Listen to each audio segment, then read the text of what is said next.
Welcome to Tamil Cinewood. Pradeep Ranganathan நடிப்பில் வெளியாகி சக்கப்போடு போட்டுட்டு இருக்க டிராகன் படத்துடைய வசூல் நிறுவனம் வெளியாகிருக்கு. ஸோ டிராகன் திரைப்படம் 6 நாட்களில் உலக லெவலில் 64,50,00,000 ரூபாய் வசூல் பண்ணியிருக்கு. இதில் தமிழ்நாட்டில் மட்டும் இந்த படம் மொத்தமாக 120 கோடி ரூபாய்க்கு மேலே வசூல் பண்ண போகிறதா கணிச்சிருக்காங்க. ஸோ விடாமுயற்சி படத்தை விட தமிழ்நாட்டில் இந்த படம் அதிகமாக வசூல் பண்ண போகிறதா கணிச்சிருக்காங்க.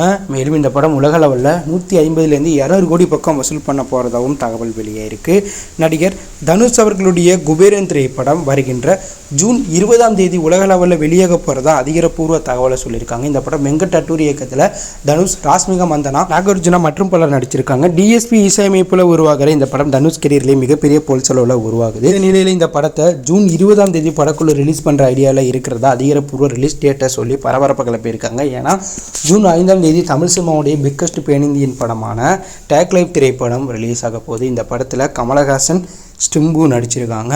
ஸோ இந்த படம் ரிலீஸ் ஆகி அடுத்த 15 நாளுக்கு அப்புறம் தனுஷ் அவர்களுடைய குபேரன் திரைப்படம் தேட்டரில் வெளியாகுது. இதனால் இந்த 2 படத்துக்கும் உலக லெவலில் தேட்டர் எண்ணிக்கை குறைய வாய்ப்பு இருக்குது.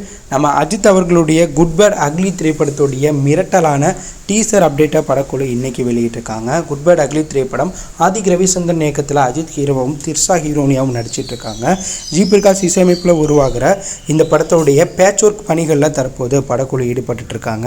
இந்த படம் ஏப்ரல் 10 வெளியாக போகுது. இந்த நிலையில் இந்த படத்துடைய டீசரை நாளைக்கு 7 மணிக்கு படக்குழு வெளியிட போகிறதும், இந்த படத்துடைய teaser run time 1 hour 34 minutes அதிகாரப்பூர்வமாக சொல்லியிருக்காங்க. ஸோ அஜித் அவர்களுடைய குட் பேட் அக்லி திரைப்படத்துடைய டீசர் நாளைக்கு 7:03 மணிக்கு வெளியாகிறதுனால அஜித் ரசிகர்கள் இதை ட்ரெண்டிங் ஆக்கிட்டு இருக்காங்க. ரஜினிகாந்த் அவர்களுடைய கூலி திரைப்படத்துடைய முக்கியமான அப்டேட்டை இன்னைக்கு படக்குழு அறிவிச்சிருக்காங்க.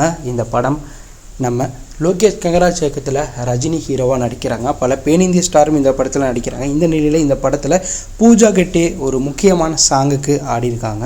ஸோ இதை சன் பிக்சர்ஸ் இன்றைக்கி அதிகாரப்பூர்வமாக ரிவீல் பண்ணியிருக்காங்க. ஸோ இந்த சாங்கோடைய ஒர்க் இன்றைக்கி முடிஞ்சிருக்கு. இந்த சாங்கில் பூஜா கெட்டே கூட நம்ம தலைவர் ரஜினிகாந்த் தான் ஆடியிருக்காரு. எப்படி வா காவாலயா பாடல் ஜெயிலர் படத்தில் முக்கியமான பாடலாக இருந்துச்சோ, அதே போல் கூலி படத்தில் பூஜா கிட்டே கூட ரஜினி ஆடி இருக்க இந்த பாடல் இந்த படத்தில் ஒரு முக்கியமான பாடலாக இருக்க போகுது.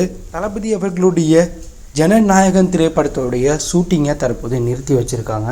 தளபதி விஜய் தற்போது அரசியலில் களமிறங்கி விறுவிறுப்பாக அரசியலில் ஈடுபட்டுருக்கார். இந்த நிலையில் நேத்திய அவங்களுடைய 1ஆம் ஆண்டு வெற்றி விழா நிகழ்ச்சியை கிராண்டாக நடத்தி முடிச்சிருக்காங்க. இதில் விஜய் ஆரவ் அர்ஜுனாவுடைய ஸ்பீச் இப்போ வரையும் வைரல் ஆகிட்டுருக்கு. ஸோ இந்த நிகழ்ச்சிக்காக விஜய் அவர்கள் இந்த படத்தோடைய ஷூட்டிங்கை ஒரு 4 days நிறுத்தி வச்சிருக்கிறதா தகவல் வெளியாயிருக்கு. ஸோ இந்த நிகழ்ச்சி தற்போது முடிஞ்சிருக்கு. ஸோ நாளையிலேருந்து தளபதி 69 திரைப்படமான ஜனநாயகன் திரைப்படத்துடைய முக்கியமான ஷூட்டிங்கை படக்குழு எடுக்க போகிறாங்க. நமக்கு கிடைச்ச தகவல் படி படத்தை அடுத்த வருடம் சம்மர் ஸ்பெஷலாக படக்குழு ரிலீஸ் பண்ணுற ஐடியாவில் இருக்காங்க. ஸோ இந்த வீடியோவில் நீங்கள் எந்தெந்த படத்துக்கு ரொம்ப வெயிட் பண்ணுறீங்க அப்படிங்கிற கருத்தை கமெண்ட் லீவ் பண்ணுங்கள். தேங்க்யூ ஃபார் வாட்சிங்.